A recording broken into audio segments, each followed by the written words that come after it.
Hello friends, जय Shri Mahakal. Welcome back जोजो blog. आप सभी का स्वागत है जोजो की दुनिया में। आज हम मिलते हैं फिर एक नए ब्लॉग के साथ। और देखो, मैं मॉर्निंग में करा रही थी पापा को ब्रश। पापा देखो ब्रश कर रहे हैं खुद से। मैं उनका सारा सामान ला के रख देती हूँ, फिर वो खुद से अपना ब्रश करते हैं। और मैं भी नहा के फ्री होकर पूजा करके एकदम फ्री हो गई थी और मैं करी थी अपना काम। और मैं तुरंत पूजा करने के तुरंत बाद ही सीधे अपने काम पर बैठ जाती हूँ। बाद में कुछ खाती हूँ, फिर पापा भी अपना आराम करते हैं। मम्मी की तबीयत ठीक नहीं थी तो मम्मी भी अपना सो रही थी, मैंने उनको जगाया नहीं था। और फिर मैंने खाना खाया, बथुआ का पराठा और हींग का चाट था साथ में। सर्दी का मौसम इसलिए दही मट्ठा कुछ नहीं खा सकते। और मम्मी भी मेरे साथ ही थी, वो भी खा रही थी। और फिर मैंने थोड़ा सा आराम किया और फिर उसके बाद आ गए थे चना जोर गरम वाले भैया और मैंने खाए चना जोर गरम, जो कि मुझे बहुत अच्छे लगते हैं। मैंने अपने लिए और मम्मी के लिए बनवाए थे। ये देखो, टमाटर प्याज डाल दिए। अब उसमें ये चने डालेंगे, थोड़ा सा मसाला भी डालते हैं, नींबू भी डालते हैं, लेकिन मैंने नहीं डलवाया था क्योंकि मम्मी को नुकसान करेगा ना, इस वजह से। सर्दी और मैं देखो आराम से मज़े ले रही थी बिस्तर में बैठ के चने जोर गरम के। और मैंने टेस्टी से चने खाए।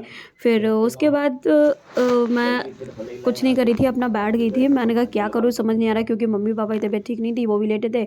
और फिर आ गए थे भैया। भैया सो के उठ के सीधा आज हमारे ही रूम में आ गए थे और हम सब बैठ के साथ में कर रहे थे बातें। जब सब साथ में बैठ के बात करते हैं तो बहुत ही अच्छा लगता है। ऐसा टाइम बहुत कम आता है, भैया बहुत कम ही हम लोग के साथ बैठते हैं, उनको टाइम नहीं रहता इतना।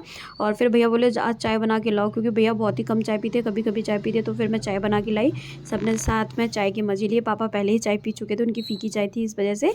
और फिर उसके बाद मैं सुन रही थी अपनी कथा। मैंने बर्तन वर्तन साफ़ कर दिए थे और आज लास्ट दिन की कथा थी, 7वें दिन की कथा थी, तो मैंने कथा पूरी सुनी। और फिर उसके बाद मैं आ गई थी बाहर। बाहर आके देखा तो बच्चे पिला रहे थे अपनी साइकिल को ऑयल। देखो, जो काला तेल होता है ना, वो चेन में लगा रहे थे, क्योंकि इनकी साइकिल की हो गई थी चेन खराब, तो हमने इनको ऑयल दे दिया था।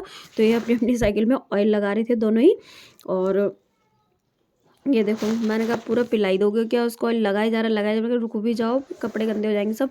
और फिर वहीं पे आ गए थे चूरन वाले भैया। देखो बच्चे कैसे बोल रहे हैं, अब भी खा लो चूरन, खा लो चूरन। इन बच्चों को देख के ना मेरा भी बहुत मन हो रहा था चूरन खाने का। वैसे मैं नहीं खाती क्योंकि बहुत टाइम से नहीं खाया मैंने। और जब बच्चे खा रहे तो मेरा भी मन हो गया, तो मैंने भी अंकल जी से थोड़ा सा, मैंने कहा मुझे खट्टा वाला चूरन दे दो। मैं तो काला वाला कह दूँ, थोड़ा सा मुझे काला वाला चूरन दे दो। मैंने खाया, बाप रे इतना खट्टा था बहुत ज़्यादा, लेकिन मज़ा ही आ गया खट्टा खा, क्योंकि मुझे खट्टा बहुत पसंद है।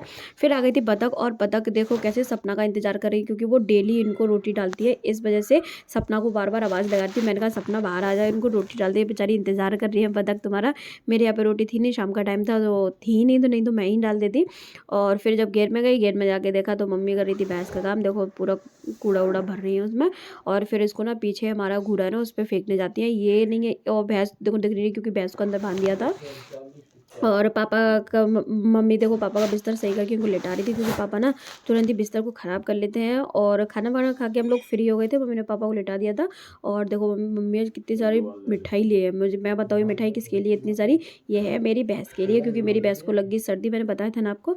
और फिर उसके बाद मम्मी आज मेरे भैंस को खिलाएंगी मिठाई, जिससे कि उसकी सर्दी दूर हो जाए, उसमें गर्माहट आ जाए। Thank you for watching my videos friends. Like करो, शेयर करो, सब्सक्राइब करो, ज़्यादा से ज़्यादा मुझे सपोर्ट करो, मेरे चैनल को सब्सक्राइब करो।